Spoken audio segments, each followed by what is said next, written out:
नमस्कार, मैं R K Saxena, Master Mind Coaching Rewa Madhya Pradesh. और आज हम अपने इस यूट्यूब चैनल में बात करने वाले हैं नीट एग्ज़ाम। जी हाँ, NEET National Eligibility Test cum Entrance. तो आज का वीडियो हमारा उन लाखों बच्चे बच्चियों के लिए उपयोगी है जिनका सपना नीट निकालना है, या ऐसे लाखों अभिभावक जो अपने बेटे बेटियों को नीट की ओर प्रेरित करते हैं ताकि वो नीट निकाल करके MBBS डॉक्टर बने। तो आज हम बात करेंगे नीट एग्ज़ाम की। तो आप इसके बारे में जानते होंगे या नहीं जानते हैं तो हमारा वीडियो है इसमें चैनल में, उसको आप देख सकते हैं कि नीट क्या है, उसका एग्ज़ाम पैटर्न वगैरह क्या है। तो आज हम बात करेंगे कि यदि आप एक बार में करना चाहते हैं क्लियर तो इन बातों पर करें फोकस। जी हाँ, हम देखते हैं कि कुछ बच्चे ऐसे हैं जो फर्स्ट बार में ही नीट जैसा कठिन एग्ज़ाम क्रैक कर लेते हैं, और कई बच्चे इस तरह के हैं जो कई वर्ष लग जाते हैं उनको निकालने में, या कुछ ऐसे बच्चे हैं जो एग्ज़ाम तो देते हैं, कई बार देते हैं, लेकिन उनका नीट जो है क्रैक नहीं हो पाता है। तो आज हम इसी मैटर पर बात करने वाले हैं। और ऐसा क्यों होता है कि कई बच्चों का नीट एक बार में ही क्रैक हो जाता है और कई बच्चे ऐसे होते हैं जिनका काफ़ी टाइम लगता है। तो इसके पीछे जो है वो एक रणनीति होती है, हर व्यक्ति की अपनी एक क्षमता होती है, तो उस पर सब पर ये निर्भर करता है। तो आज हम बात करेंगे उसी रणनीति की। तो हम इस तरह के 8 आपको पॉइंट बताएंगे आज कि यदि आप इन बातों पर फोकस करते हैं तो फर्स्ट चांस में ही आप जो है नीट क्लियर कर सकते हैं। चलिए हम लेते हैं, अभी हम बात कर रहे हैं जो निकटतम नीट है हमारा, वो है आपका 5 मई 2024 को। तो नीट का एग्ज़ाम लगभग डेट फिक्स होती है, जैसा कि NTA ने बताया है हम सभी को कि मई माह, हर ईयर की मई माह में जो भी पहला संडे आपका आता है उसमें आपका नीट जैसा एग्ज़ाम होता है। तो एक प्रकार से कहें कि अगर एग्ज़ाम की डेट हमको मालूम है तो हमारा गोल जो है वो फिक्स है, और उसके अनुसार हमको जो है वो अपनी रणनीति बना करके तैयारी करनी चाहिए। चलिए हम बात करते हैं, ऐसी 8 बातें हमने अपने अनुभव के आधार पर छांटी हैं, या आपको बताने जा रहा हूं कि यदि आप इन बातों का पालन करते हैं तो निसंदेह रूप से आप फर्स्ट बार में ही जो है वो नीट जैसा एग्ज़ाम क्रैक कर सकते हैं। तो पहली बात हम बता रहे हैं आपको कि हमको क्या करना है। तो एक तो हमारे अंदर विचार होना चाहिए कि हमको नीट की तैयारी करना है, और उसके बाद जो हमारा पहला चरण है वो है हम सिलेबस को समझें। तो किसी भी एग्ज़ाम को देने के पहले एग्ज़ाम में का सिलेबस क्या है इसको हमको समझना आवश्यक है। तो इस संबंध में मैं आपको बता दूं कि जो NTA है, नेशनल टेस्टिंग एजेंसी, जो नीट जैसा एग्ज़ाम आपका जो है वो कंडक्ट करवाती है, तो उसने स्पष्ट कर रखा है कि आपका जो 11th और 12th NCERT का जो सिलेबस है आपका फिजिक्स, केमिस्ट्री और बायो का, तो वही आपके टॉपिक हैं, वही आपका सिलेबस है, और उन्हीं के अंदर से आपका जो है वो एग्ज़ाम में क्वेश्चन आने हैं। उसके बाद हम देखते हैं कि सिलेबस की हमको समझ विकसित कर ली हमने। अब हमारे पास आवश्यक है कि अच्छा स्टडी प्लान बनाएं। तो जनरली हम लोग क्या करते हैं कि इसमें नकल करते हैं कोई सफल व्यक्ति की कि वो कितने घंटे पढ़ता था, किस तरह पढ़ता था। तो यहाँ पे हम बता दें कि हर व्यक्ति की अपनी दिनचर्या और अपनी क्षमताएं होती हैं। कोई बच्चा रात के पढ़ना पसंद करता है, कोई बच्चा सुबह उठ कर के मॉर्निंग पसंद करता है।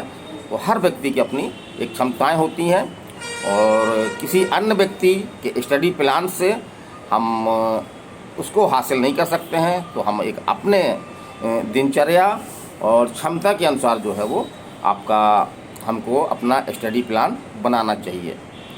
और जैसा कि हम देखते हैं कि 720 नंबर का आपका इसमें मार्क शो होते हैं कुल, और बायोलॉजी का हिस्सा जो है इसमें 50% होता है। तो जो भी हम टाइम मैनेजमेंट करें अपना, तो उसमें हमको 100 मान करके लगभग 60%, जी हाँ 60% हमको बायोलॉजी पर फोकस करना चाहिए, और 20-20 जो हमारे टाइम का समय है 20-20% हमको जो है वो आपका फिजिक्स और केमिस्ट्री पर। अब हम बात करते हैं तीसरे चरण की। तो जनरली क्या करते हैं हम लोग, पढ़ते चले जाते हैं, लेकिन जो नई चीज़ हम पढ़ते हैं, और होता क्या है कि जो हमने पहले पढ़ा हुआ होता है उसको हम जो है वो भूलते चले जाते हैं। तो इसके लिए आवश्यक है आपका कि रेगुलर जो है वो रिवीजन करें आप, और रेगुलर जो है उस टॉपिक के बारे में प्रैक्टिस करते रहें, ताकि जो अपने पिछली बार पढ़ा है उसको अपन भूले बिना, और आगे पढ़ करके अपन जो है वो अपने पास एक भंडार बना लें जिसमें अपने सभी टॉपिक जो है वो कवर हो जाएं। तो जो पढ़ा है उसका हमको ऐसा नहीं है कि हमको रिवीजन में ही हमारा पूरा समय चले जाए। तो जो भी हमने पढ़ा है, क्योंकि हमने उसको पढ़ा है, तो उसको हम जो है वो शॉर्ट टिक से रिवीजन कर सकते हैं।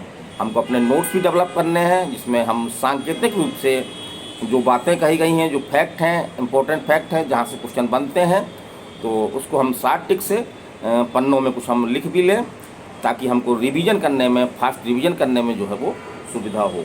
और एक चीज़ हम और परामर्श देना चाहेंगे कि नीट के लिए हमें जो पिछले एग्ज़ामों में बहुत ज़्यादा हम नहीं बोलेंगे कि 10-15 साल, लगभग 4 से 5 साल के जो पिछले आपके क्वेश्चन पेपर हैं उनको हम लगाएंगे। तो इससे हमारे क्या होगा कि हमको हर टॉपिक में कहाँ कहाँ से आपके ऑब्जेक्टिव क्वेश्चन बन सकते हैं, इसकी हमको स्वयं एक जो है वो समझ विकसित हो जाएगी, और उसी समझ के आधार पर जब हम वो टॉपिक पढ़ेंगे तो उन्हीं बातों पर जो आपके एग्जाम के रूप में आते हैं उनको हम जो है वो आराम से उन क्वेश्चनों को हम जो है वो हल कर सकते हैं। अब हम बात कर रहे हैं कि हमको मॉक टेस्ट भी देना ज़रूरी है। जनरली क्या होता है, हम टॉपिक पढ़ लेते हैं लेकिन उसमें जो विभिन्न प्रकार के ऑब्जेक्टिव क्वेश्चन होते हैं उनको हम नहीं लगाते हैं।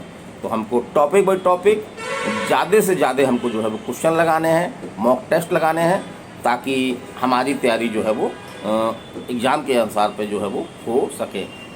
अब हम बात कर रहे हैं कि सिलेबस हमने केंद्रित कर दिया कि सिलेबस हमारा क्या है। 11th-12th का आपका फिजिक्स, केमिस्ट्री, बायो का हमारा सिलेबस है, और बाज़ार में बहुत सारी किताबें हैं नीट के नाम को लेकर के। इतनी सारी किताबें हैं, कई बच्चे इस तरह से करते भी हैं कि बहुत सारी किताबें ले लेते हैं, और एक प्रकार से उनके अंदर जो है वो कन्फ्यूजन जो है वो तैयार हो जाता है। तो हमको मुख्य रूप से जो NCERT की बुकें हैं आपकी, जो 11th-12th क्लास में हमने पढ़ी हैं, उन्हीं पर पूरी तरह से केंद्रित रहें। बाज़ार में विभिन्न प्रकार के जो मैटर मिल रहे हैं उनसे हम दूर रहें, क्योंकि अगर हम बहुत सारी किताबें पढ़ेंगे तो किसी को हम एक किताब को जो अच्छी तरह से नहीं पढ़ पाएंगे। तो NCERT का जो आपके बेसिक बुक जो आती है आपकी, NCERT की बेसिक बुक, हम उसकी बात कर रहे हैं। तो उसको हमको न केवल पढ़ना है बल्कि समझना भी है, और उनमें जो बातें कही गई हैं उनको हम जो है वो अपने कॉन्सेप्ट जो है वो क्लियर कर लें। चलिए हम अगली बात करते हैं कि बहुत सारे ऐसे बच्चे मिलते हैं जो नीट की तैयारी करते हैं, लेकिन वो अंधाधुंध तैयारी करते रहते हैं, अपने खान पान पर ध्यान नहीं देते हैं, अपने दिनचर्या पर ध्यान नहीं देते हैं। तो इसके लिए ज़रूरी है कि हेल्दी लाइफ स्टाइल, तो हमारी तैयारी के साथ साथ हमारी हेल्दी लाइफ स्टाइल भी ज़रूरी है। अच्छा हम भोजन लें, संतुलित भोजन लें हम, और वॉकिंग वगैरह भी करें हम, और बहुत ज़्यादा हम अपने आप को टेंशनाइज ना करें, क्योंकि हम टेंशनाइज करेंगे इससे निसंदेह रूप से हमारी पढ़ाई जो है वो कुप्रभावित होगी। चलिए हम बात करते हैं अपडेट रहें। तो जैसा कि एग्ज़ाम में देखा जा रहा है कि जो टॉपिक हमारे सिलेबस में है उसमें कुछ नई चीज़ें आपकी जुड़ती हैं, नई घटनाएं कुछ घटती हैं, तो उसको भी अपन को क्लियर करना है। ख़ास तौर से जो बायोलॉजी में बहुत सारी नई नई खोजें होती हैं, जैसे कि हमको याद आ रहा है कि एक क्वेश्चन आपका जिस वर्ष आपका जो है वो आपका राष्ट्रीय जलीय जीव, जी हाँ गंगा की डॉल्फिन, उसको घोषित किया गया था। तो नीट में आपका एक क्वेश्चन आपका आया था कि हमारा राष्ट्रीय जलीय जीव कौन है, तो गंगा की डॉल्फिन है। तो इस तरह से अगर हम अपडेट जो रहे बच्चे, उनसे ये क्वेश्चन आपका बन गया। चलिए अब हम बात करते हैं स्पीड पर विशेष ध्यान। तो हम टॉपिक भी तैयार कर लेते हैं, क्वेश्चन भी लगा लेते हैं, लेकिन हम स्पीड पे ध्यान नहीं देते हैं, क्योंकि एग्ज़ाम में एक निश्चित समय होता है, उस समय के अंदर ही हमको जो है वो एग्ज़ाम पेपर आपका जो है वो हल करना होता है। तो समय समय अनुसार विभिन्न प्रकार के क्वेश्चन छांट करके और उनको एक निर्धारित समय में हम लगाने का जो है वो प्रयास करते रहें। इससे होगा क्या कि एग्ज़ाम में भी हम जो है वो आराम से अपना पूरा पेपर कंप्लीट कर लेंगे।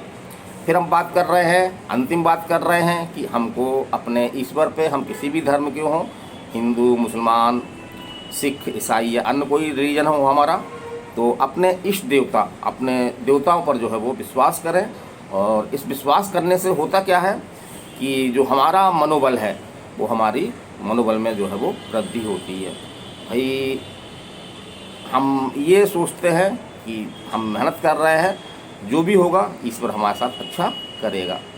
और हम दूसरों की नकल ना करें, क्योंकि हर व्यक्ति के अपने अपने मापदंड होते हैं तैयारी करने के और हमारी क्षमताएं अलग होती हैं।